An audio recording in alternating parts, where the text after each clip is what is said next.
All right. At this time, we'll call this meeting of the Warren County School Board to order. Want to welcome everybody who's here joining us, and for those that are watching online, you want to follow along with tonight's agenda. It can be found on our website at warrenschools.com. Click under the board tab and under meetings, and tonight's agenda will be there. Can I get a motion to accept tonight's agenda? Motion. A motion by Mr. Bennett. Can I get a second? Second. Second by Ms. Bess. Any discussion? All in favor? All right.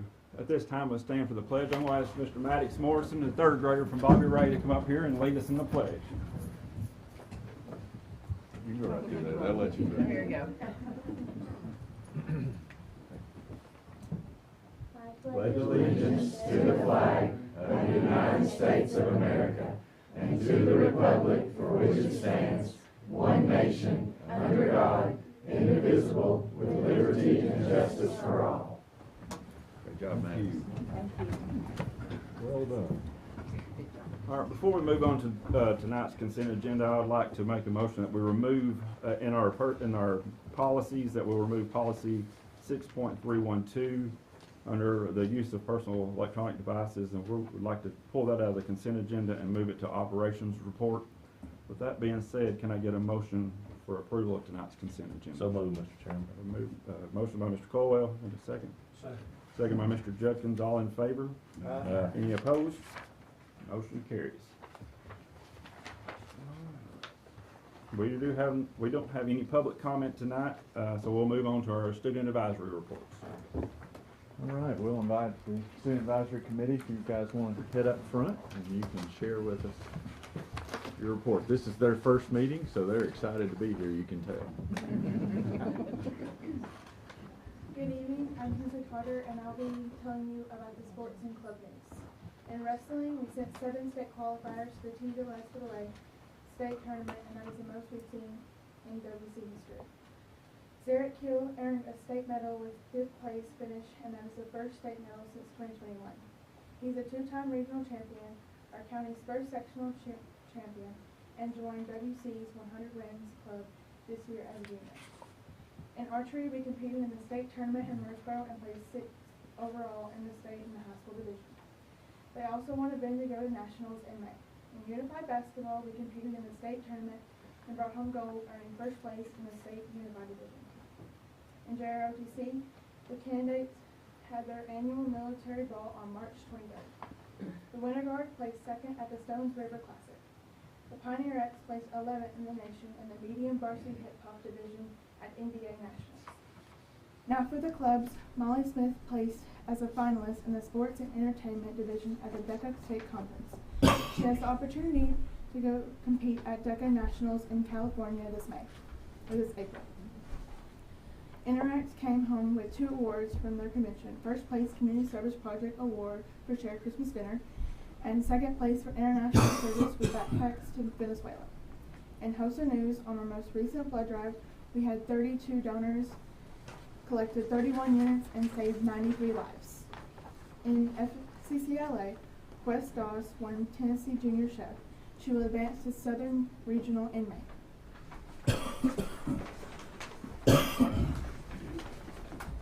Hi, I'm Claire Rohde, and I'll be reporting club and school news. The Tennessee State FFA Convention is in March. We will be receiving 26 Tennessee State FFA degrees. This is the highest number of any FFA chapter across the state. We also have one of only 5 students chosen across the state for the Hall of SAEs. We have one student who has been selected as Tennessee State FFA talent and will perform on stage at the convention. 4 of our student advisory members attended the SCUB conference at Belmont on March 5th. They discussed current topics in education in group discussions and debates. In school news, there is a college career fair that is on March 26th during school hours. In advanced computer application science, 7 students took the MOS Excel 2019 certification test, and they all passed. Motlow State Community College accepts the certification test as dual credit for NIFS 1010 if they go to Motlow. From our band director, Mr. Farnham, music in the school month is in March. The middle school and high school bands went to a concert performance assessment, and both bands came away with the highest score possible, which is a rating of superior. Warren County Select Choir celebrated in style with a performance at Disney World's musical festival. also receiving a superior rating. Warren County Music Education will be spotlighted with a performance at the Park Theater on March 28th at 6 p.m. This is a free performance open to the public, and we would love to see our school board there to support music in Warren County schools. Hi, I'm Kate Griggle, and I'll be reporting on our principals meeting. On Thursday, March the 21st, the Student Advisory Committee met with Mr. Hobbs. Mr. Hobbs went over an option for a different class schedule for next year, traditional block, and there's positive aspects for both students and teachers. The key fob installation should be completed this summer for the high school. Bookkeeping is looking into getting updated drink machines with card readers and for snacks and pizza sales during lunch, and checking in on digital payments for the bookstore. We discussed some updates to the facility that included directories, interior door signage, window clings, door wraps, cafeteria signage, window shades for classroom doors, a digital sign out front, and an athletic facility backlit sign, hanging directional signage, bleachers for the gym because they are 30 years old, removal of courtyard playground equipment, and transfer to Eastside Elementary School. This will open up more room for outside lunches for our seniors during pretty weather and maybe a science eco lab in the future. An Airtame digital display system for the cafeteria and common areas to display announcements. All right, thank you, ladies. Very much. Anybody got any questions? Thank you.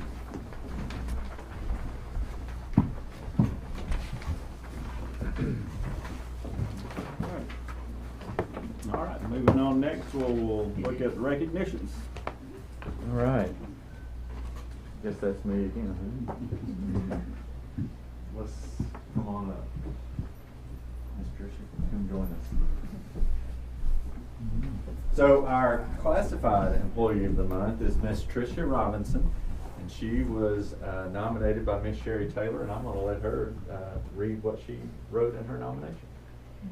Well, when I think of Tricia, so many positive metaphors come to mind. A true gem, a treasure chest, a gold mine, and jack of all trades.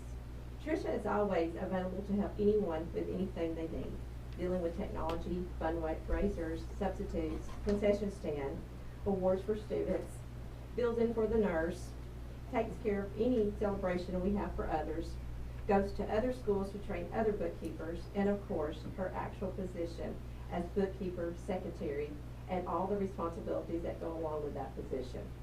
Tricia wears so many hats each day, gives her time so generously, and she does it with a smile, a kind heart, perfection, and her calm personality is always a relief when you think a problem can't be resolved. This only touches the surface of all that Tricia does because most of us don't even know all that she handles and deals with each day. She truly goes way beyond her call of duty. I'm so thankful to not only work with Tricia, but to know Tricia personally. She and her family are a true example of a wonderful Christian family that represents Centertown School to the fullest. To know Tricia is to love her, and we thank you.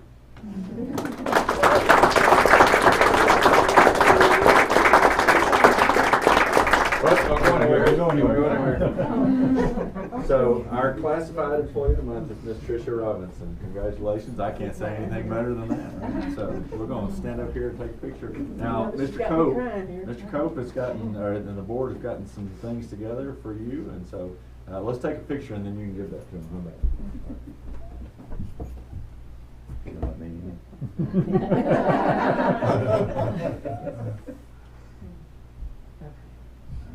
We have some gifts from working with Warren County Chamber of Commerce and extra businesses, small businesses in the area. So there you go. And there's some more. Very nice. Thank you. Very good.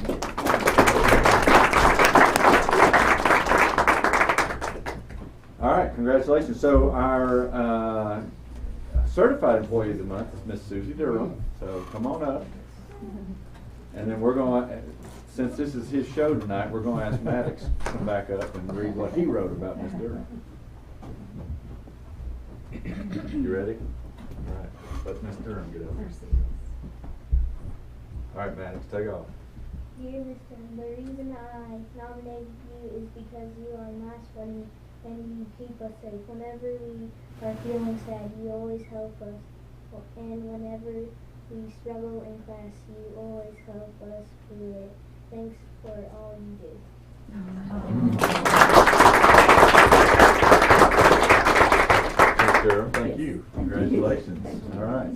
more pictures. Maddox, get in here with us, all right?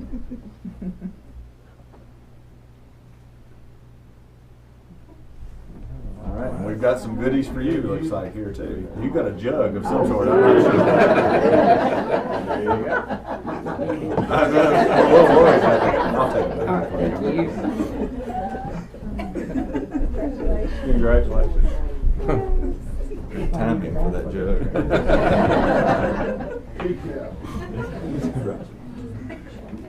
We do want to thank all local businesses that's joined us in this effort that we've started. So thank you, and thank you guys for everything you do for us as a school system, and we're much appreciative of it. At this time, we generally pause and allow anybody that would like to leave to do that. Y'all can stay. You love us, but you go. Thanks, guys. Thank y'all. Have a good day. Thank you. Thank you. Hey, y'all have a good evening. Hey, y'all. Clean this out now. We won't have nobody here. Tricia can draw her out. I know, right? Thanks, guys. Congratulations. Good job, Maddox. Thank you. Good work, Maddox. Congratulations. Good work. Thank you. Thank you.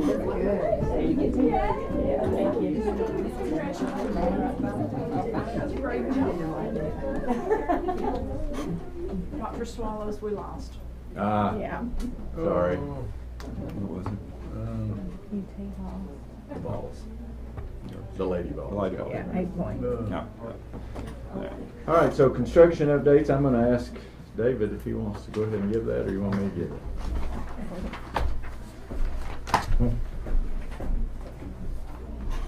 No. All right. Construction updates for this month. Middle school parking lot. Most of the fencing has been installed. They got ready to put the gates up, and when they unpacked them and unpackaged them, there were some damage done to some of the panels. So they had to go back to Missouri to actually get those made. And I'm told that they are completed, and they're supposed to be on site in the morning to put those up. So hopefully that'll get done. Centertown is mostly complete. The floors were waxed and finished this weekend. They've done the grade work outside. They strawed and seeded the ground, and they're supposed to be moving that fence to actually make that playground bigger to cover the end of the building there. We also have a temporary certificate of occupancy. Yes, they will be able to occupy the building. They were waiting on the floors to be finished, so now that that's done, we'll probably be moving in. That's a good thing. The COVID center here, I know it don't really look like it from this part, but it's actually beginning to take place. Everything's beginning to fall in. The window frames, you can see them. The doors have been set, and the glass is scheduled to be installed this week to start installing that. Duct work has been done. I know Grant and all these people that's working here have heard the banging of the duct work. They're real pleased with that. What kind of exterior material are they using on the? It'll match the rest of the Match the rest of building. the Yeah, building. it's a hardy board type lap siding. Yes. Yes. Sheetrock will be the next big thing that goes in, and they're just about ready to start that. I want to make it plain, I have not complained. No, I'm just There have been a saying. lot of teachers who've had to deal with a lot of construction over the last Yeah, couple of years. yeah, right, So right. we can live with it. Yeah. But hopefully most of that's over with now. Hopefully. This is not a big construction project, but it's pretty big in our book. if you hadn't been to Hickory Creek in their gym, they've always had a tile floor in that gym. Well, they now have a wood floor in that gym, and it looks real good. They're in the process of painting lines and doing all the painting and finishing of the floor, and I think it's really going to look good when they get done with it. I know that's been an eyesore for a lot of people for a long time, and I'm glad that we finally were able to do that. Also, speaking of flooring, the old building at Warren Academy, we had all the asbestos tile abated. We've got a new floor in there, and it really made a big change in the look of that building. Actually, I sent that PO through, Brian, today to get that finishing done, that waxing and stuff. So we get that done and get everything shined up, and it'll really make a big difference in that building. We got new kitchen cabinets in the kitchen there, and everything just looks good. That building has needed some work for a long time, and we're finally getting to be able to do it. That's all I've got. If you've got any questions or. Not really a question, David, but I just want to give a shout out to Mark and the mowing crew. Grounds, I don't know that we've ever looked better in March, and I just wanted to give a shout out. They to are Mark. doing a good job. I know they had a rough way to go there when it, with all the rain. I was just talking to Ray just before the meeting started here. They finished 3 campuses today. And that just shows how hard they're working, and they're really doing a good job. In my opinion, I think that was something that we needed to have done several years ago. Well, I just know people were quick to to insert their opinion last Right, year. So like I say, right. I was one of them, but I just want to give the praise where it's justifiably needed. Yeah, they're doing a good job. They're doing a good job. Anything else? Thanks, Dave. Thank you. Thank you. All right, on to operations report. All right, so we've got 2 schools here tonight to give update about where they are, and so since Warren Academy is first on the list and first on my slides, we'll let Mr. Brian Matheny come and share a little bit about what's going on at Warren Academy. Okay. Well, he talked a little bit about the flooring and some of the improvements we've made. So we put together a little slideshow here, but just talking about that. But there's some things. One of my quotes that I talk to my staff about is about leading by example. And when we're talking about our kids, and I know I've said it to Grant before talking about the building and trying to make improvements and just everything is. If we're not willing to put our best foot forward, how can we ask these students to put their best foot forward? A lot of our kids come in, they're not they need things. They need that example from us to show them how to do that. And if we're not willing to do it, and to do the little things like keep a building clean or to try to make improvements to show them that we care about them and what environment they're in, and how can we expect them to come in and do the things that we ask them to do. So that's where this quote comes from. Just a little overview. Currently we're serving 45 students. We've been at a maximum of 62. 45 students is a lot of students in that little bitty building. We're talking about 11-ish kids in each classroom, and we have this year split the middle school class into 2 classrooms. We've had to do some juggling and make some adjustments there. We have our portable out back, so we have taken Mr. Pyburn and moved him in the back and taken half of the middle school kids because we were getting overwhelmed. We were running about 21, 22 middle school age students in our middle school classroom, and so that was becoming a big issue, especially with discipline. So we decided to split those apart to just kind of relieve a little pressure there. So now we're running 2 middle school classrooms along with 3 high school classrooms. New things this year, We have a new procedure about how we move students in and out of Warren Academy. Instead of trying to do discipline board for every student that gets in trouble, the schools will refer students to me. We'll move them in. If they want to have a discipline board meeting, then at that point we will do that.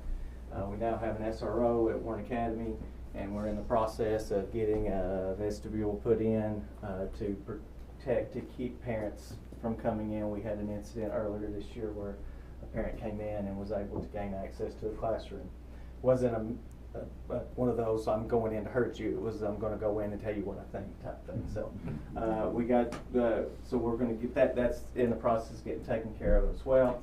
Warren Academy for the first time has a school counselor. Miss Sean Colombo came out of retirement and she works with us 2 days some weeks, 3 days the other weeks, and she's been an invaluable asset. Just her knowledge alone on things to help students. It's been well worth the money that's been spent on that. Already talked about the new classroom. Asbestos tiles been removed. Student-led campus beautification. We talk about getting students involved, and we want them to have a little skin in the game. So we are not, it's not beneath us to put a student to work. A lot of the kids want to. You'll be shocked.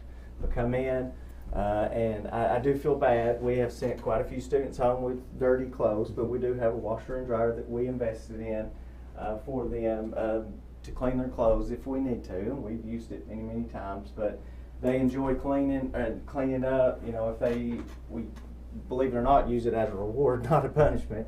So they will come in, and we'll allow them to go out and work on the grounds. And we've got some pictures of things we'll show you here shortly.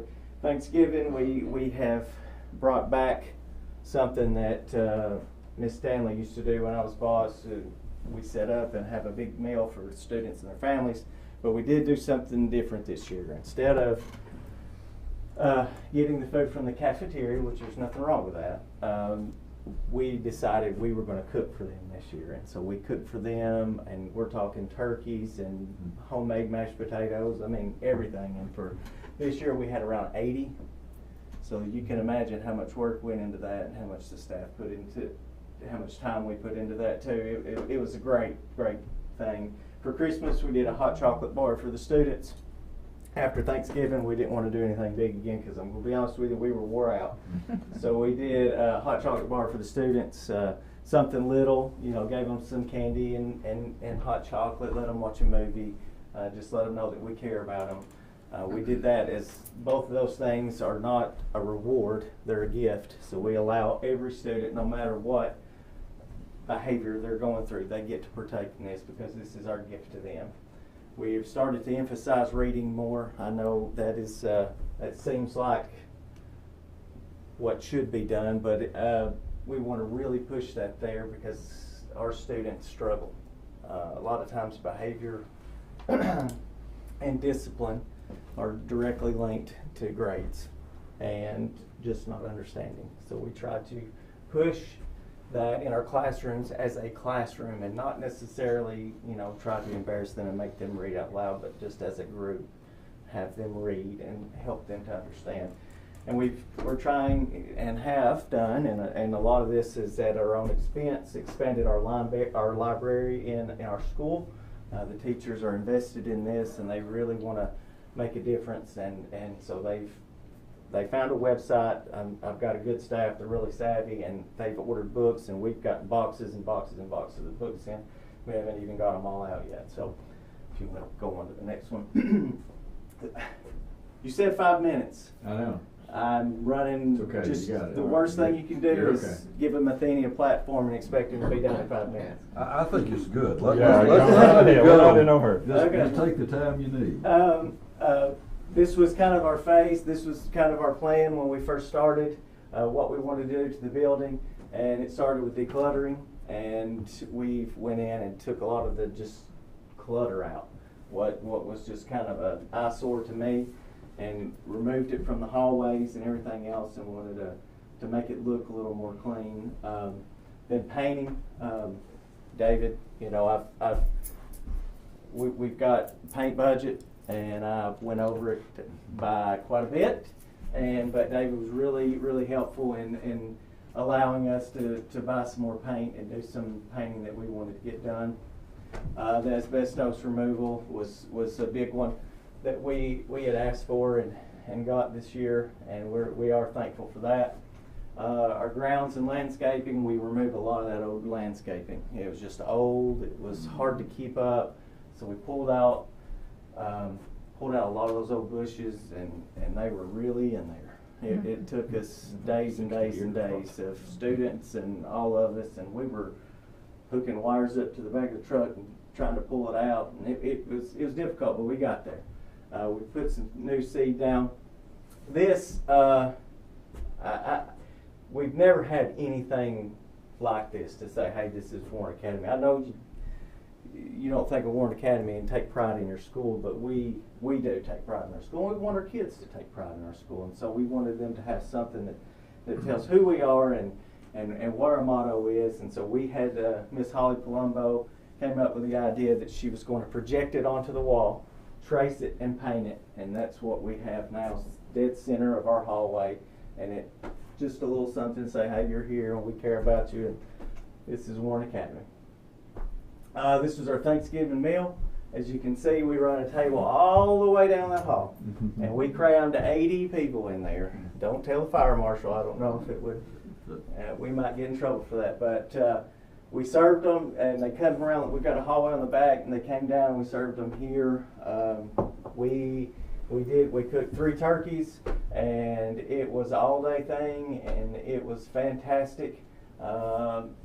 Just take a look at the pictures here. This, I don't have a good picture of this, but you see this, and you'll see this later on. What we've done here, we've changed all this stuff out.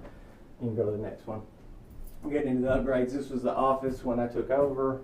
Now this is transition. This was just stuff laying around, but the floors and wall, we had the floors and the carpet redone and painted, and it looks 1,000 times better. I wanted more pictures. Next slide. Clutter, get rid of all the clutter. This was the back bookshelves. It's just old wood paneling that had been in there probably since the beginning of the building. So you can see the floors, the shape of the floors is in bad shape. This was the old floors.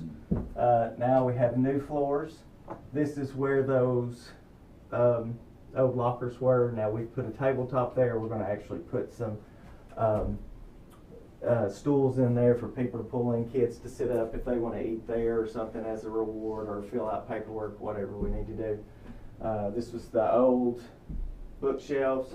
You can see what was about underneath it, where they just waxed up against it, and it's just all nasty. Next slide. We pulled it all out, painted it. Of course, you see the floor there. Next slide. And this was the old bookshelf here. This is the new bookshelves here, and we've got a center. This is all of our recommendations. The teachers have recommendations for students to read, and this was a big one. This was our portable. This is where our second classroom goes. This thing was, the ramp was just, I mean, I asked David, I was afraid I was going to go through sometime. And I mean, it was bad. So I'm going to be honest with you, I didn't even ask for this. This was just David saying Merry Christmas. So they got that done over Christmas break. It looks great. It looks amazing, and we'll do a better job as a staff to keep that up so it doesn't have to be replaced anytime soon. This was all the stuff we pulled up here, and now you can see we've laid seed and put straw over it and trying to make it look a little better. This was some of what I got there. Now, okay, we want that to look better. All right, this is the Facebook pictures that got me in trouble. We pulled the old. This was our old cabinets out, and they just disintegrated. That picture looks worse than it really was. It's really wasn't that bad, but they were just wore out. And then so David said, "Hey, I'll take care of you. I'll get you some new cabinets." The old cabinets. Now look at the kitchen now. We, as a staff, pulled our money, got us the refrigerator and stuff, you know, to make it a little nicer in there. But you can see just, and the light work here, we had some old lights. That lighting is, you see how dark it is there and how much brighter it is now. It's amazing what some new cabinets and some new lights will do to new floors.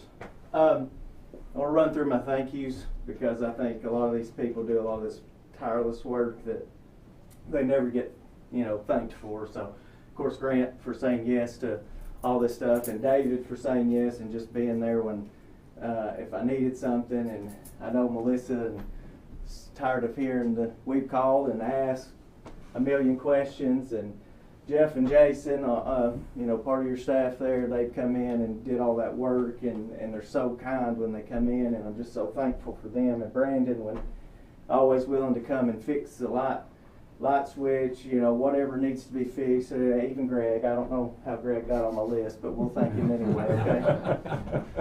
Now, Teresa's great. Anytime I need anything, she's always there to help. Of course, D. Eddie Hatfield, he's you can't ask for a better technical guy. He's wonderful. I don't know what we would do without him, but he's great, and I appreciate him. Chelsea Chris, when we were in transition, and did a lot of the book work for us and taught our new secretary how to do everything, and she was great. I wish I could have kept her, but I've got a great secretary now, and most of that's because of her. Kim Hansworth, I've asked her a million questions. She's probably tired of hearing from me, but that's okay. I love her to death. Mary Jennifer's great. She's always there to help when I need a question. Todd, Josh, and of course Ray. They're just great, and of course my staff. I'm thankful for the staff that I have, and I'm blessed to be there. You know, it's a calling being a teacher, and it's even more calling to be at Warren Academy. And the people there care, and they put in the time and are willing to put in, you know, not just love and everything else. They're willing to dig in their pockets and say, hey, we're willing to go the extra mile. And you can't ask for a better staff when they're willing to do that. And I'm thankful for you guys, and they've given me the opportunity to be there. And if you've got any questions, I'll be glad to answer. I think that was pretty impressive. And one thing that we've talked about the last few meetings with these is the culture. And I think that's been the word we've used with many schools. And what you just showed us, it shows us a new culture that's coming to Warren Academy that most of us probably wasn't aware of. That the pride and and the care and the love that goes into that was impressive. And I want to thank you and your staff for bringing that. I think that's thank you. That was an excellent presentation. Very good. I'll say this to you, Mr. Matheny, but I say it equally to your staff and the faculty and all of these people who contributed to a massive updated makeover at Warren Academy. We appreciate the fact that you are instilling that sense of pride in your students. Getting that old flooring out of there was great, and the new flooring looks good. The paint, you've got your own distinctive logo. You've got a new landscaping, but the first slide you showed about leading by example, obviously that's not just a slogan with you and your staff. You're actually doing it. Years ago, I had one of the teachers at Warren Academy, this has been several years ago, pulled me aside after a little tour, and she shared with me something I've never forgotten. She said, Mr. Zachman, for a lot of these students, this is the best 7 hours of their day. And I'll never forget that. And I think that you're making that even better for them. So we compliment you, congratulate you, and just say, you know, keep up the great work you're doing. Thank you. We appreciate you and everybody at Warren Academy. Thank you. One thing he didn't talk about that I want to make sure we call attention to is that he's used this, and I appreciate you all recognizing, but Warren Academy is an alternative school. So the students are there for a reason. So they are, number one, setting the tone right off the bat of, hey, you're here for a reason, but we're going to take care of you while you're here. But they're also doing a great job of making sure that they're trying to teach them, here, there's a reason you got here, and we're going to send you back to your school, hopefully, in a better way than when you came. And so they're working really hard on that, and the investment made in school counseling and lots of things that are going on. So while he spent a majority of his time talking about the building upgrades, they're doing a lot of great work with the students as well. So I appreciate him and bringing that to you all's attention, and they're doing a great job. We're really proud of them. That Warren Academy is unique in a lot of ways, but there's a long, rich history, tradition of this happening for a long time. And Brian's just come in, Mr. Matheny's come in and kept that ball rolling, and so we appreciate that. We appreciate you. Yeah, I don't know how you managed to do it, but getting Sean Palumbo that's back a out of good retirement, come in as a counselor is wonderful. It is. She brings a world of very good experience. She's awesome. I love And a it. very caring heart, so congratulations on all of this. Thank you. You've done well. Thank you. Thank you. All right, and right along that same vein, we're happy to have Dr. Courtney Bennett here with us to talk about Warren Connect, and she's got a presentation that I just messed up. So Dr. Bennett, you have the floor. Brian, it's going to be a hard act to follow. I can tell you that right now. When I heard him talk about cooking Thanksgiving meal, that reminded me of how much fun that we had when I was in charge of the annex, because we did Christmas or a holiday meal combined, and that was the good old days. That was a good time. So anyway, thanks for having me tonight, and you can go ahead and click it to the next one. 2 options, 1 school. That's kind of our mantra that we have, Miss Uten and Jennifer Ritchie and I. We say unlimited possibilities. So I want to talk to you a little bit about some really exciting things that we're bringing to the forefront that we're working on, and you can go ahead and slide over. Just to give you a quick little recap, when you said 5 minutes, I was really trying to keep it down. So in 23-24, we budgeted as a district for 50 seats in the virtual academy side. We filled all of those seats by January. After we came back from Christmas, we had maybe 12 seats, and we filled those just super fast. Right now, I have 21 students on a wait list, so hopefully next year I'll have some spots that open up. Maybe, maybe not. A lot of our kids are staying with us instead of being so transient as they were previously. So you can move over to the next and back her up one more. Okay, so on the homeschool side, right now we have 103 students. As you can see, that's kind of my bread and butter right now. 99 of those kids were out of district. We didn't have them to begin with, so that was just icing on the cake when they came in. That's money we didn't have in the coffer. So right now I have 8 families on the wait list. Next year we expect to be full on that side as well. So can you move ahead with that? So this is the exciting part that I want to talk to you guys tonight about, the college and career opportunities. And if you'll go ahead and click that, I want to introduce a few new things for next year. We have worked out a deal with Tennessee Tech where we can offer dual enrollment for French. Next year, that's a new thing that is coming down the pipe for our kids. So any of our students who are interested in that will be able to take advantage of that. Really excited about that. It kind of elevates our curriculum a little bit. And so anytime we can do that, I think that's a positive. So one of the other things I want to talk to you guys about is the IT industry certification with Montlow State. We have a partnership where our students can work out a Google IT Help Desk certificate, earn an industry certification in cybersecurity. And Mr. Elijah Seals is here tonight to kind of talk a little bit more about that and explain what that looks like. So I'm going to let Elijah talk for just a few minutes, and then we'll move ahead. Good afternoon. I promise I won't take up too much of your time here, but essentially that certification that she's just talking about is a Google certification that they're offering with our partnership with Coursera that will allow students, whether they're really well versed in technology or maybe they have no idea about technology, and this is something that they want to look into to see if they have a passion for it. Doesn't matter what your skill level is, you can jump right into it and start learning now for a certification that will prepare you for the workforce in the future. And in fact, Google has guaranteed, I don't know if it's still available, I believe it is, guaranteed an interview for anyone who has this certificate. And I do mean anyone. It doesn't matter where you come from, doesn't matter what you started off as. If you've got this, they guarantee you an interview. It really increases your chances, and it's held very highly. And this is not the only one that we actually have. We have ethical hacking that's coming down the pipeline here soon. So if anyone's interested in things like cybersecurity, which is my profession, they can go into things like that that'll allow them to get a leap into the industry. There's a lot of manufacturing right now that's really looking forward to having people like cyber defense professionals, like network security professionals, and it'll go into all of that to give them an idea of the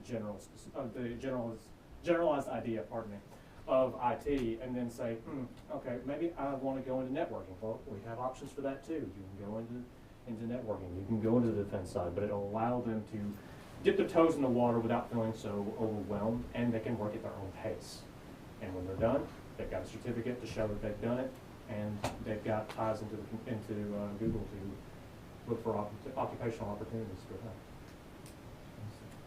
Impressive. So very impressive. That's very impressive. Good questions. Great. Thank you. Okay, thank you. Thank you, Mr. Sills. Okay, all right. To kind of piggyback on what he said, we also have a partnership with TCAT. Information technology is the first thing that I put up there because it kind of goes hand in hand with what we're doing with Montlow.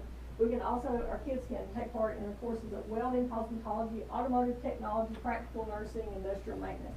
So anything that they're doing at TCAT, fortunately, they have offered that to our kids, and they can go over as early as 9th grade now. And so that's kind of a new thing. But we're really excited about that partnership. And so that all dovetails in with the next thing that I want to talk to you guys about. I had the pleasure of meeting with Mr. Greg Smart and his staff, and we have engaged in a partnership for next year. So any of our students who participate with Montlow or TCAT in the IT side of things, Mr. Smart is going to be gracious enough to let my students come over and intern. And so that is huge. He says that he needs people on cybersecurity help desk and all that. So this is a fantastic opportunity for anybody at the high school level, junior, senior level, that wants to pursue a job in technology. I'm just tremendously grateful for Mr. Smart right now and our partnership. So I really want to give a shout out to him, also Mr. Brian Kell, Mr. Kristen Trocchio, and Ms. Tammy Crouch, because without them sitting down with me on it, it would have never happened. So, and this kind of spurred out a little bit from our chamber dinner that day, and so we began to have some discussion after that. And so I just wanted to take a moment and let you guys know that I'm really excited about that next year. So whether it's 2 kids or 10 kids, I'll be happy for all of them. So, hadn't let the cat out of the bag on this. This happened over the weekend, and I'm not great at talking about anything to do with myself. Tech and Learning Magazine, which is basically the leader in anything to do with technology and education, they picked me to be their winner this year for the Tech and Learning Innovative Leader Award for the Southeast region. And so the work that we're doing here in Warren County, I was nominated for Best Implementation of Technology in a Public School District. And so what that means in a nutshell is what we're doing right here, right now in Warren County, can be replicated by other districts. And a lot of you are concerned about school choice and about vouchers, and I've heard you all say that. This is Warren County's answer to giving families an opportunity to stay here in this district and look at all the opportunities we can give them, just like Montlow, TCAT, or industry certifications and all that. So we're definitely doing things that was unheard of 5-10 years ago. So that's something I'm really proud of, and I only accepted that award because of my staff, and without their support, I couldn't do what I do. So I talked to Dr. Swallows about that and let him know that was going to happen, and so just really excited about that. I was invited to go to the national convention in New York on December the 6th. And so, you know, don't expect to win at the national level, but just happy to be the Southeast Regional recipient this year. So, got one more for you. Dr. Swallows always leaves us with what he calls a launch, a thought at the end. So my launch thought, my thought for you to wrap everything up, today's technology is the worst that our students will ever use. So the sky's the limit. So think about things that we can do as a district with a program that we all have created together. And where can we take it and what can it do for us? So it's not my program, it's everybody's program that's sitting here at this table right now. And so it's all of our students And so anything we can do to help them, I'm all for it. So, thank you. I hope I didn't go over too much on the time limit. You So, did great. if you have any questions, I'll be happy to answer them, and hopefully, yes, sir. I've got a question. You just talked about you had 50 students. Yes, on the virtual side. And 21 on a waiting list. Yes, Is 50 a cap or? it was this year because we budgeted for that amount, yes. And so, we had that money to spend and we spent it. So that's kind of where the wait list started from, so. But it can be increased. It potentially can be, but I'm gonna deflect that to the man at the end of the table. So, He's the purse. so ultimately, we also have to pay for the instructional side of that. So when you're talking about 50 kids, we're partnering with Imagine Learning or Edgenuity, and they're offering because we don't have a huge staff at Warren Connect, they're the ones offering that curriculum. So there is a cost to that. So that's ultimately why we capped it. I was just curious. All right, thank you Well, guys. I say, and I think I'm not authorized to speak for everybody, but I know that everybody appreciates all of your effort, and congratulations on that. Absolutely. That recognition for the whole Thank you. Southeast region, from the Tech and Learning magazine as innovation leader. Yep. I think your work has been properly recognized by that leading journal, so. I appreciate that. There will be an article they're gonna feature me in the magazine, and I'll try to get you a copy of that, so. Sounds great. That'd be great. We'll talk a lot about Warren County, not so much about me, so. Well, as you said, you know, the push for so-called school choice.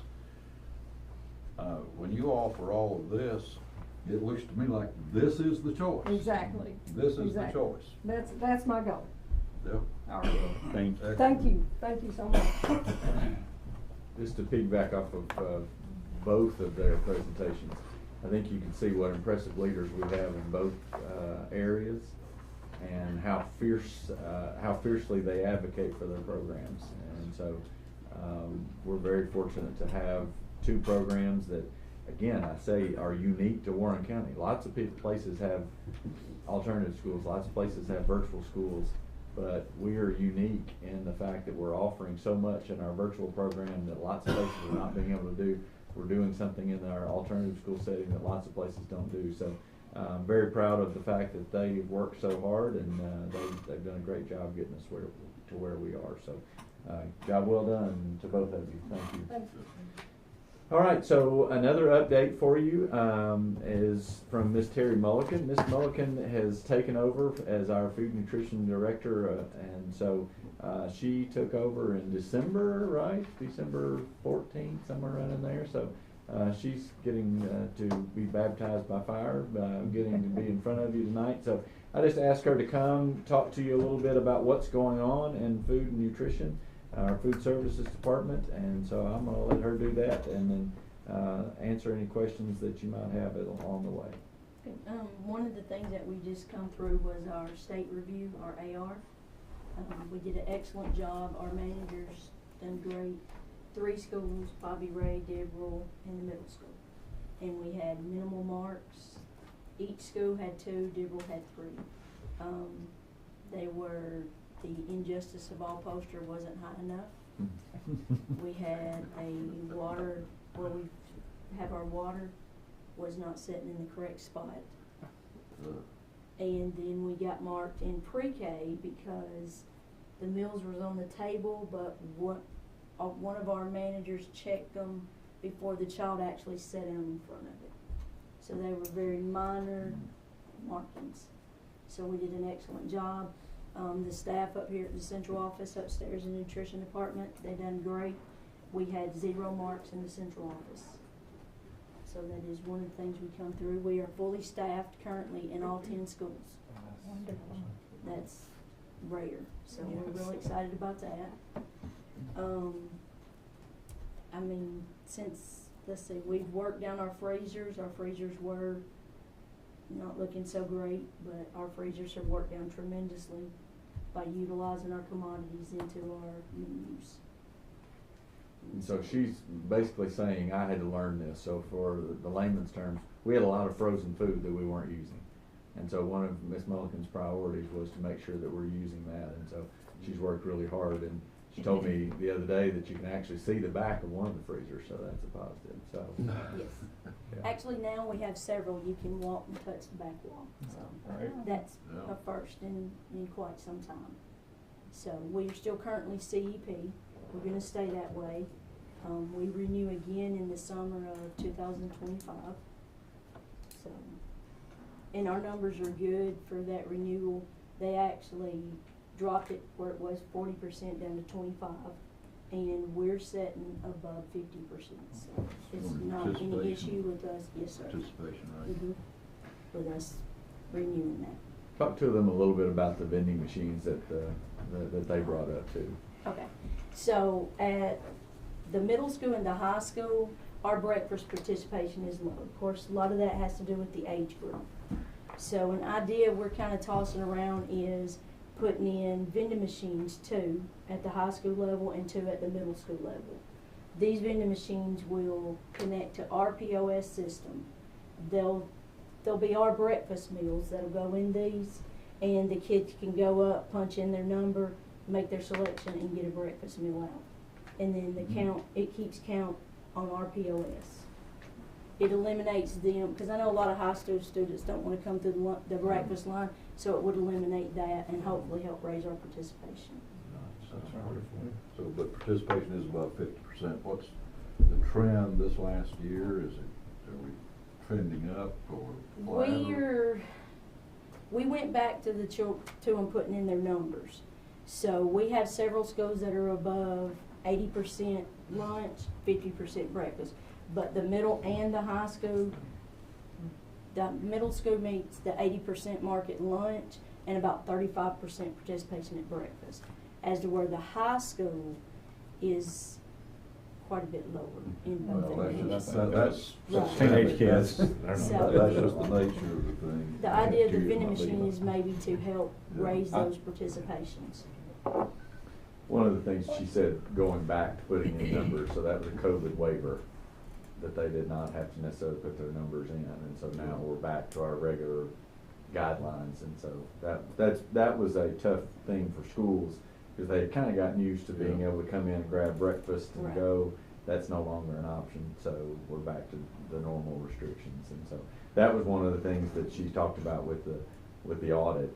Again, she's had a lot to deal with right off the bat and coming in and taking the job, and that AR review is not something that's just easily done.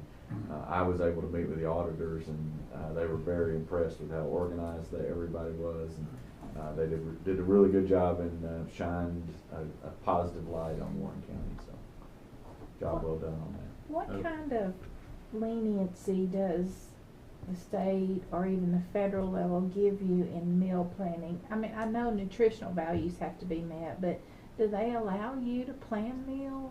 Yes, we plan our own menus. Okay. Mhm. That's good. I'm assuming that you're active or connected with the National School Nutrition Yes, sir. Program. What are you hearing on the, I guess, the political front out of Congress about the community eligibility program? Not just our requalification, but the program in general. Are you hearing anything about that, or is it too early? I know Congress has been kind of wrapped around the axle about a lot of other things. No, I haven't heard anything about that yet. Okay. Well, maybe no news is good news. Right. We shall say compliments on being fully staffed. Mm-hmm. Thank you. I think that's right. The fresh fruit program. Yes. That's a grant program. Yes, sir, it is. And so how are we doing with that? We actually do very well with that. The managers, we have it at West and we have it at Bobby Ray. And both managers do an excellent job with spending their money, utilizing it the way they're supposed to. And both of those schools will continue to get that again next year as well. Great.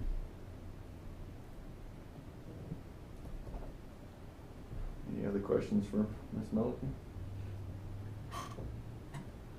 All right, thank you so much. Thank you. Great very job. much. Thank you.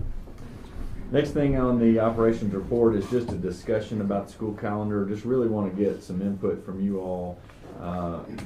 We made a commitment a couple years ago to putting calendars out in advance so that families can make informed decisions when they're picking where they're going to go on vacation on fall break, if they are going to do so. And so one of the things that in the next meeting you all will be voting on will be the 2025-2026 school calendar. Make note, that is not next year's calendar. Next year's calendar is already published, voted on. It is on our website, warrenschools.com, under the district tab. You can go to calendars and see the calendar for next year. It is already there. But what you will be voting on next year is 2025-2026. Let me tell you the process that we've used since I've been here is that we generally make 2 to 3 options. We share those calendars with our staff, allow them to vote on that.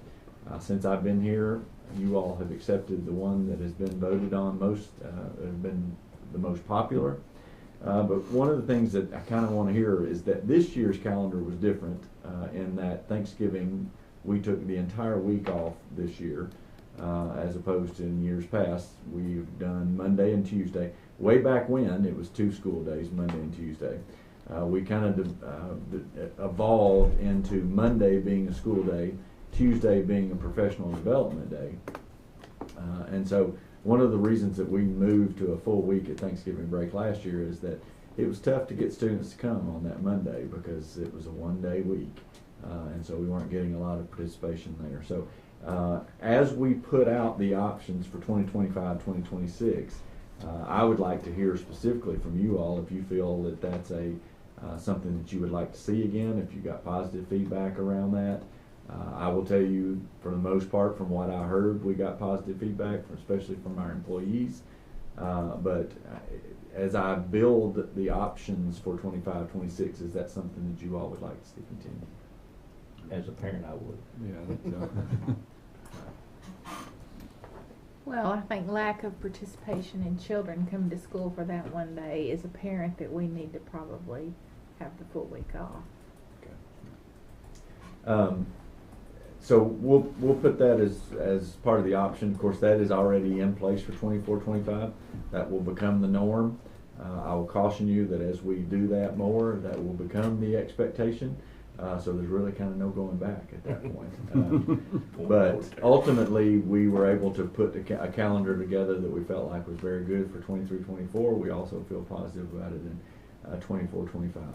I do want to say that one of the things that I want you to be prepared for, and obviously we'll give you a chance to look at that, is that our teachers continually are asking us for more time to plan and prepare, particularly around the implementation of high quality materials. You all have been aware that we've shifted our English curriculum over the last 3 to 4 years. This year we are in a new math curriculum adoption. So one of the things that our teachers have continually said is that we would like time to plan for the usage of those materials in our grade levels and or our teams. And so one of the things that we floated last year was potentially not using 10 stockpile snow days, but maybe taking that to 8 as opposed to 10, and having 5 PD days as opposed to our traditional 3 PD days.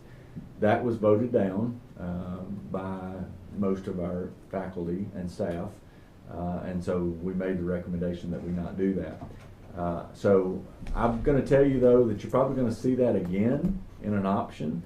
We'll allow them to vote on that again, because simply, if we don't do something like that, there are no more options for giving our faculty and staff the time to plan for this the implementation of high quality materials. So ultimately, there will be one that will not have that. There will be one that will have that. But I want you to be aware that that could be an option as we move forward. We could also look at starting the school year a little bit earlier. We traditionally start it on a 9:30 day on a Friday.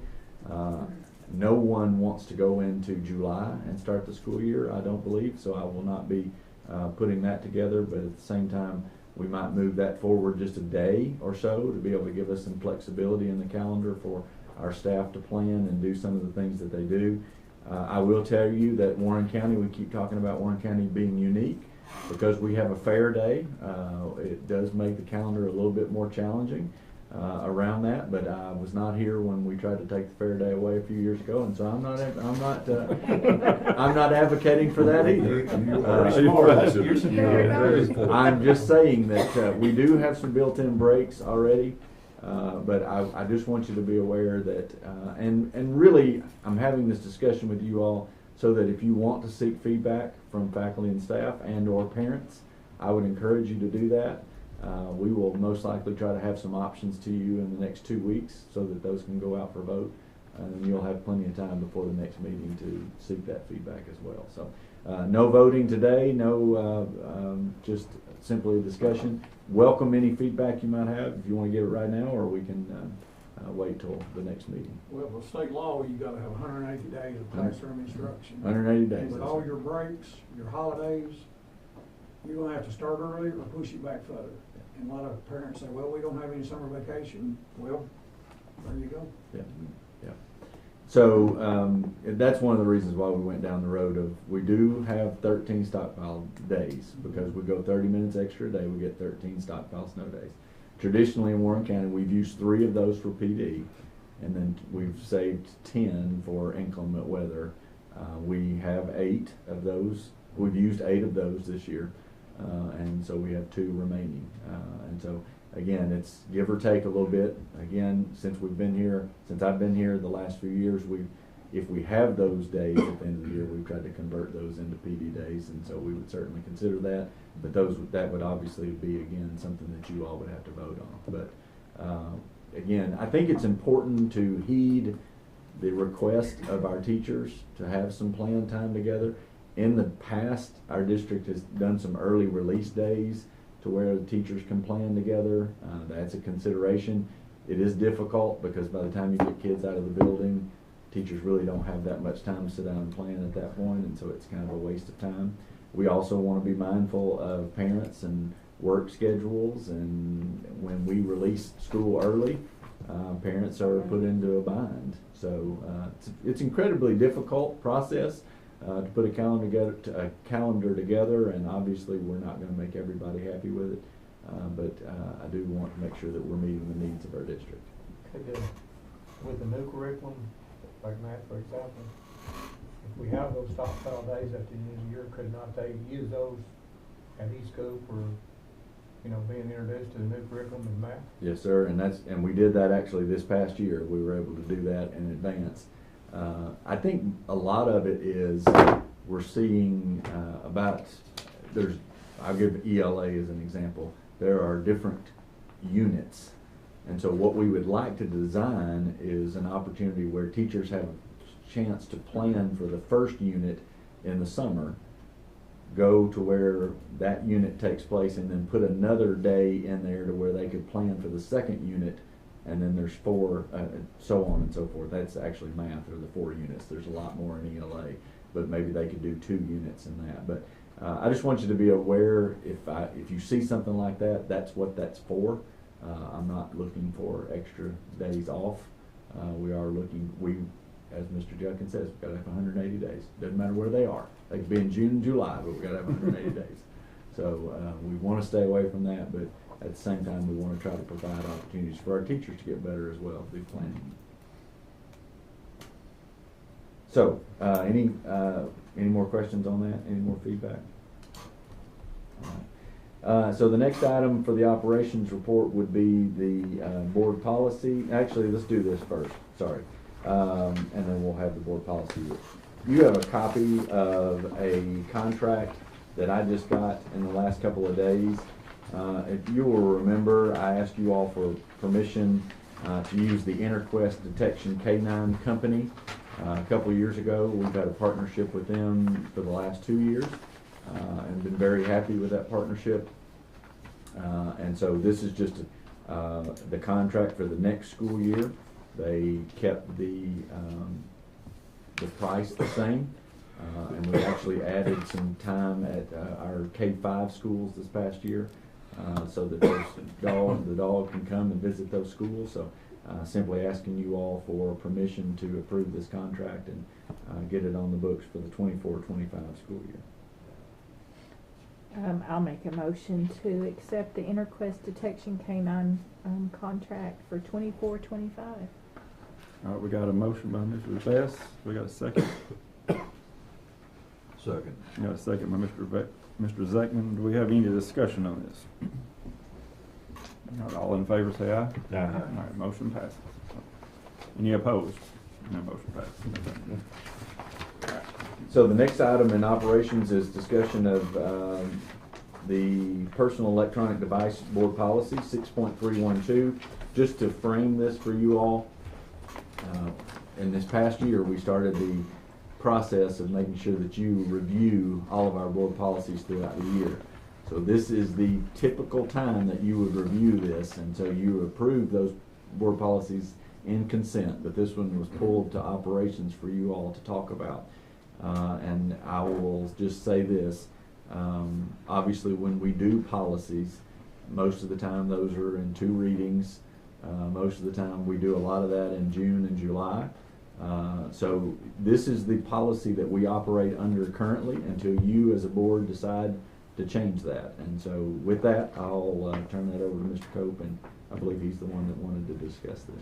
Yeah, I had gotten a lot of feedback on this policy, and I'd sent out some, I think everybody got an email about my concerns, and not only my concerns, but talked to many teachers, even the juvenile court system had talked to us, some of us, about this, and the distractions, I guess you would say, about personal cell phones on students in classrooms. And I had a few teachers that have reached out to me about this several different times, and I'd sent some just little in-class experiments with a few teachers from the middle school and from the high school, different classes, different teachers, and I'd sent those results back, and most of them were within a 15-minute time frame. They'd asked their students to just take their phones out and lay them on their desk and mark down what notifications they got in such time. And some of the results were pretty alarming if you saw these numbers. I mean, we're looking at within 15 minutes in one high school biology class, we're looking at, 150 notifications that are going off. And out of that one particular class, 127 of them were just social media notifications, distractions, because if your phone is in your pocket and it goes off, you're going to look at it as a kid. Even as an adult, we do the same. And we see this pandemic, I'm going to go ahead and call it that, if we can research this and about the effects of this on our students, what it's doing to our students, the results. One thing that I look at as a board, last year we voted to join this class action lawsuit against these companies, and what this has done to our students and what it's done to our system about what it's done to our kids, and what we've had to add extra cost to our therapies and all the depression that's causing. And I think if we just continue to let this go like this, we're almost being hypocritical. If we're going to join a lawsuit to try to recoup some of the money we're having to spend to take care of this problem and continue to allow this problem in our classrooms.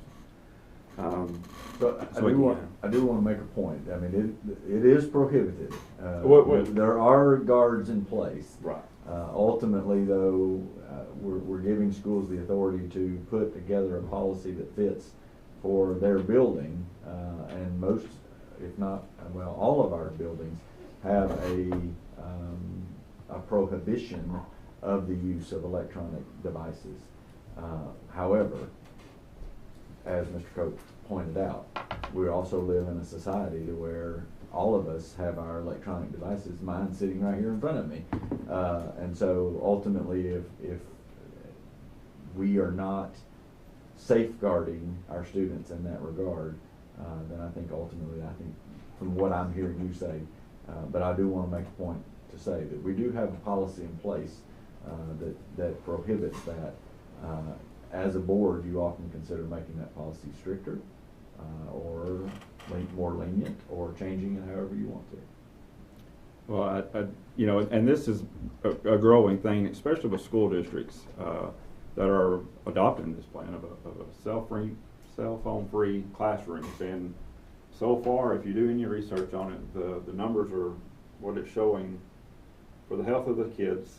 The test scores are improving almost dramatically.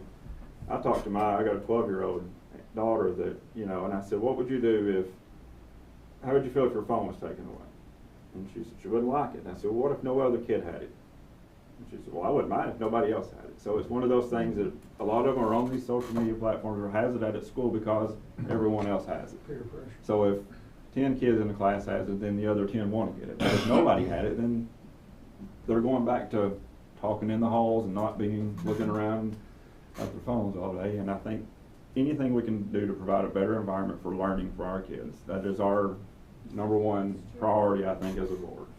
I think, in my opinion, as a board, we're gonna have to look at this and make, you know, one rule for the district. You know, I know it's kind of been left up to the individual schools, but to Mr. Matheny's presentation there, we as adults have to lead by example. I think the teachers have been pretty lenient, but when the teachers are on their phones too, how are you gonna tell the student not to? You can look at their social media activity through the school day.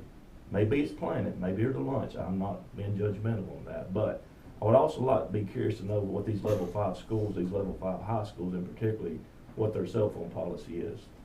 Because their test scores are there for a reason. What is their cell phone policy? We can look at that. And again, I said something about these being in high school, but we also got one from the middle school, and this is a 7th grade class. 7th grade class, 33 minutes into a class. We had 48 total students, 8 of them that didn't have a phone period, 23 didn't have theirs in their locker, or had them in their locker. So we're looking less than 20, and that was 194 notifications within 30 minutes, and the next class had over 300. And then they were telling me that some of the kids that doesn't have a phone were feeling bad because, you know, it almost makes them feel bad and left out because they don't have a phone and all the other kids in their class has a phone now. My now 13-year-old threw a fit for one last year, but he got to middle school football practice. Coach Matheny in the second practice had to take up the cell phones because of Snapchat use. He decided that a cell phone wasn't near as important as it once was, and so we ain't had that discussion anymore. Yeah, but you look at the rates of child, especially teenagers, and teenage girls at the most are rising, and it is correlation with the use of social media and cell phone usage. And we once wanted to contribute that to COVID, but it's not. That was not what causes depression. We're looking at almost 1 in 3 teenage girls that are suffering from some sort of depression or anxiety.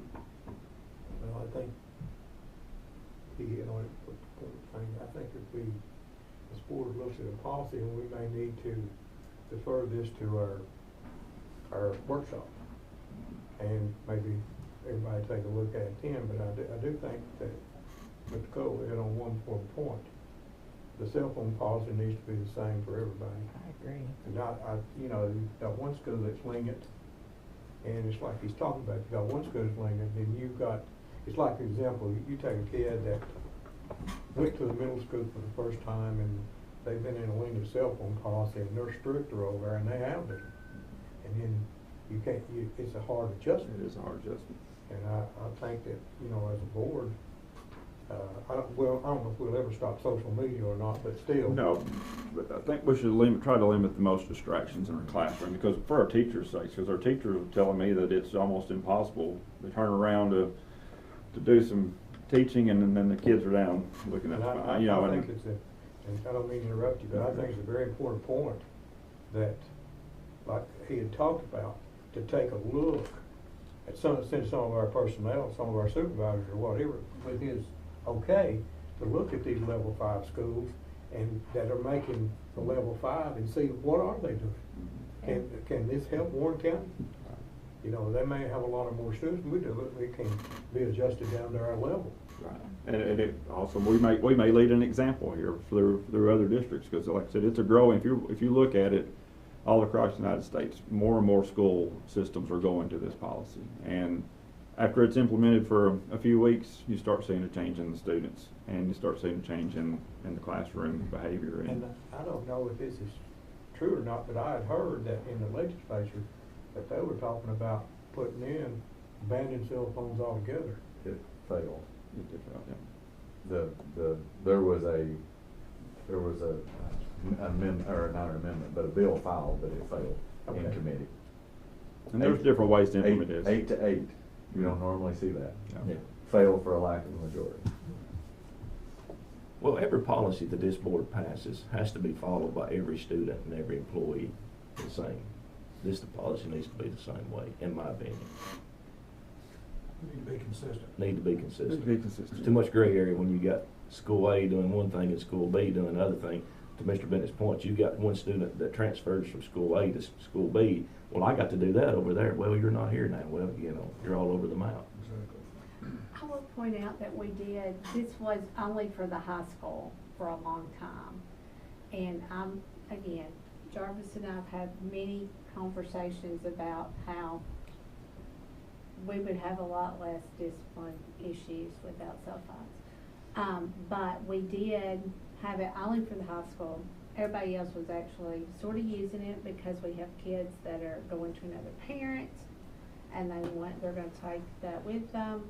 They're staying after school. Their mom or their dad wants them to be able to get in touch with them during school should there be a problem for whatever reason, health, concern about safety in the building, et cetera, et cetera. So we did have that policy for the high school only. It wasn't being followed really. So that's why we sort of decided to make this change, to make it at least, you know, where we're acknowledging that they can have them, but not have them out and on. I would definitely agree that is not being enforced, and that, you know, it's just a matter of if we can't, I mean, we'll have to. We tell people they can't bring weapons, they can't bring vapes. There's a lot of things they can't bring. But it will be a hard fight for these parents about not being able to have a kid with their I agree, and I talked to Judge Moore and Mr. Dishman, if y'all were at Irving College a couple of weeks ago, and they were talking about the discipline issues, and they said they see this in the juvenile courts, that's what Mr. Dishman told those kids, that this is one of the worst weapons you could have in your pocket. You can cause more damage than anything else almost you could carry. So, again, I know there's going to be a lot of pushback from parents and maybe some other staff, but, you know, I just feel like if we're going to provide, our job is to provide the best environment we can for learning. And I do feel like this would help that tremendously. I don't know what it was, Ed Week or Chalkbeat, but I've read, just to your point, Chairman Cope, about social media and the mental effects, particularly on female students, and that was the right number. About a third reported serious bouts of depression. There was another part of that study that looked at suicidal ideation, suicide attempts, traced back to social media. Yeah. Now, of course, we can't control what happens before and after school hours, Right. but I don't think we need to be bringing that menace into our schools during school hours. And you're right. I think Mr. Colwell pointed out, somebody pointed out that we're in that lawsuit, Tanya, it might have been you, against Meta and other social media platforms. It is hypocritical. If we say it's okay to bring social media platform devices, traffic into the schoolroom, and we're suing the chief purveyors of it. So what do we need to do from here? Well, And like I said, this is something I think we could, like Mr. Bennett said, we may table this and push this off to a workshop, because you know, we wouldn't want to implement it in right now, 2 months left in the school year, but I would really like for us to discuss it going in the next school season. I would say we would need to move probably quicker, because ultimately schools are preparing handbooks for next year currently. And again, I think this is the type of policy that you're gonna want to do 2 readings on, to give the public some feedback on that. So I think we would be more than happy to research some policies, provide you all with some policies that maybe are out there. But also, you know, I would encourage you, we have a student sitting here right in front of you that is a part of, I'm not gonna put her on the spot and not ask her to say something today, but I would say that there's, you know, a student board, advisory board at the high school that I think we can talk to as well to find out what's going on with them, and as you said, kind of craft some language and discuss that. However, I don't even know when is the next workshop. I think we would try to encourage you. You need to talk about it, but we would need to move as quickly as we can so that we can get schools an updated policy before they go into printing handbooks. So that would be, but if we did it before the workshop, the April board meeting would be time to. I would like to hear more from our SROs, collect some information from the SROs, as Ms. Phillips points out, the connection between discipline issues and wireless devices. I'd like to hear more from them. And maybe our schools counselors too. Yeah, and the counselors, yeah. So I'm open to however we need to do this. I mean, what we would be willing to do is to try to compile as much of that information as we possibly can. Now, we can also bring back to you in April a proposed policy, or we can just bring you that information in April and allow you all to draft a policy at that point, but then that puts you at May and June before, it would be June before that policy would be officially passed. Well, if we did 2 readings, if we had a policy draft in April, would that be pushing it too hard? I think we can get that done for you. We wouldn't be able to report on that unless you want to, hesitate to do this, but unless you want to reschedule the board workshop for a time between now and April, as opposed to having it in May. I think whatever we do, I think that we all, as a board, this is such a big thing. I think we all really need to make sure that we're not gonna pass something that's gonna be harmful to everybody or hurt someone. And that, I think that's time we need time. I know we may be on time, but if people goes ahead and does their handbook, and we come in with a policy that this board agrees upon, including yourself, then it's easy to insert a piece of paper in there. I totally agree with that, and I agree we don't need to rush this. We cannot rush this issue. No. Do a sticker. Because we're gonna get enough feedback anyway. Yes. Right. So then sounds to me like we can bring you some input back in the April meeting, and give you an opportunity to use the May workshop to potentially talk about what you would want to do, and then you could have a draft at the May board meeting. Well, we could even do it as a final reading. I mean, we If we need can to do a change special things call from meeting, we first can meeting to do second so. meeting. You probably need to be prepared for public comment, so. Mm-hmm. So, So we've got some work to do. We'll try to, SROs, counselors, teachers, student advisors, administration. I would even, you know, Mr. Dishman or Judge Moore. like Yeah, I I said, talked to they him might today. be smart. We'll also reach out to our parent advisory group. Judge Moore said he would be more than willing to be here the next, when we talk about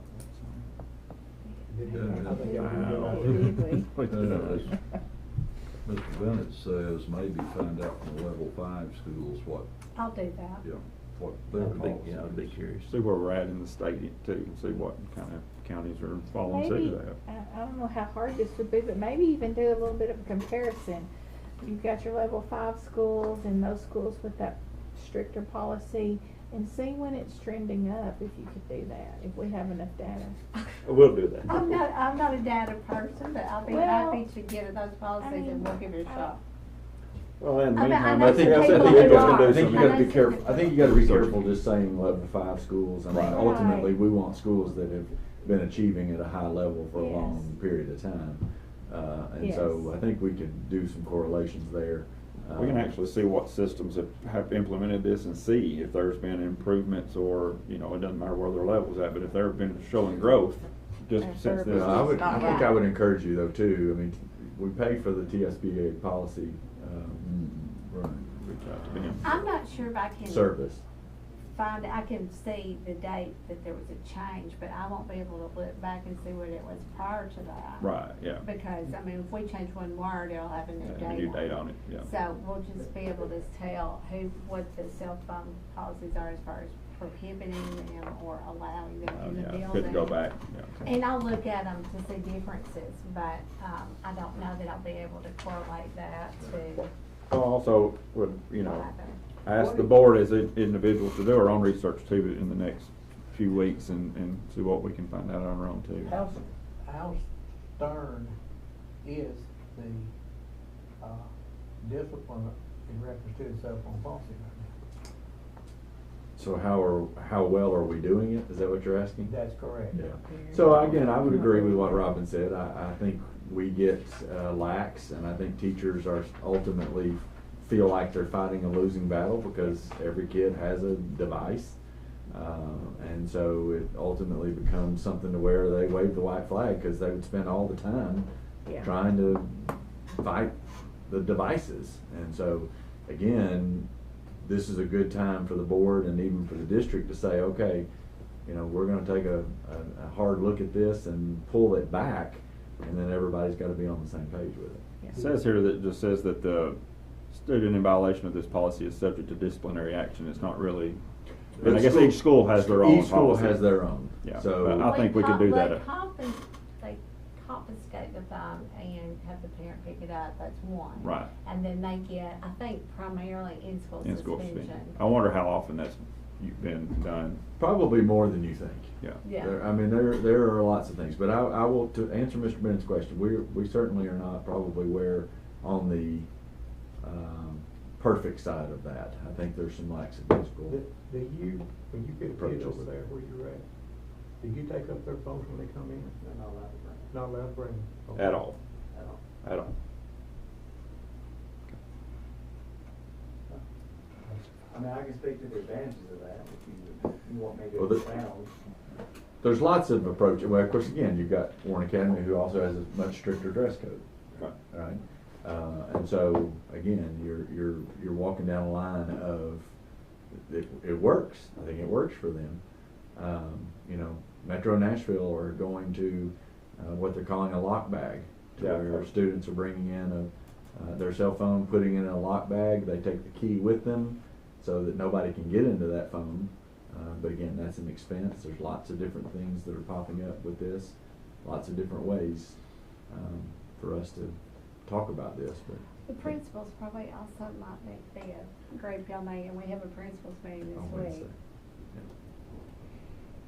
That will be the first group that we talk to, because again, they're on the front lines. I don't want anybody that's watching this to think that they're not trying. Right, and It's we're not just- blaming it's- anyone. I would It's not a bring myself as a massive, blame. it's a massive issue of, some kids have multiple electronic devices. But if us as a board can make it easier for them, if policy in place countywide that make it easier for all principals across the board, so this is it, we can't do it, this is the policy that's set for us, and it's not, limited to who wants to, how they want to implement it. If it's across the county and this is it, and principals can say, hey, this is what they approved and that's what we're going to have to go by. So, At least they've got the backing of the board. Right. When you got a universal. we can take the arrows as they come. All right, anything else on that? All right. Moving on to curriculum achievement, there's none. Any other business? I would just say, if you all are agreeable, we'd like to move the April meeting to Warren County Middle School. so that we can have that in conjunction with a ribbon cutting for the new portion of the middle school. And then also, I think there are some of the board members have asked to recognize some groups, and so we'll try to do that. It's much easier in a school setting than having those groups in this small little room. So if you all are agreeable, we'll move the April 22nd meeting to the Warren County Middle School. We would have the ribbon cutting ceremony at 4, and then the board meeting traditionally at 5. We need to vote on that, or y'all, or we'll just approve that? All right. All right. Is there anything else? Mr. Chairman, I just want to give a shout out to Nissan. Nissan was at the dual enrollment meeting last Tuesday night, and Warren County was one of 4 high schools, along with Franklin County, Grundy County, Tullahoma High School. Nissan is investing a lot into Warren County High School about maintenance and maintenance positions and things, and it was very encouraging to be one of those 4, because students that are going into that trade, into that area there, they are pretty much guaranteeing you a job when you get out, when you graduate. And you can even do some intern and get paid and get different certifications prior to graduating high school. So they put on a really, really good presentation there last week. And I just wanted to mention that, like I say, to be one of only 4 high schools that they're invested in, and they see the need and they see the potential here in Warren County. And that was very much impressive there last week. For sure. All right, anything else? Warren County's doing some great things. They really are all across the board, and something to be proud of, for sure. Get a motion to dismiss? Make a motion. Make a motion. I'll second. All right, all in favor? Aye. All right. You can't go nowhere to get any shoes or pants in McMinnville to go to work. Gotta go to work again? Not anymore. She's got to do that.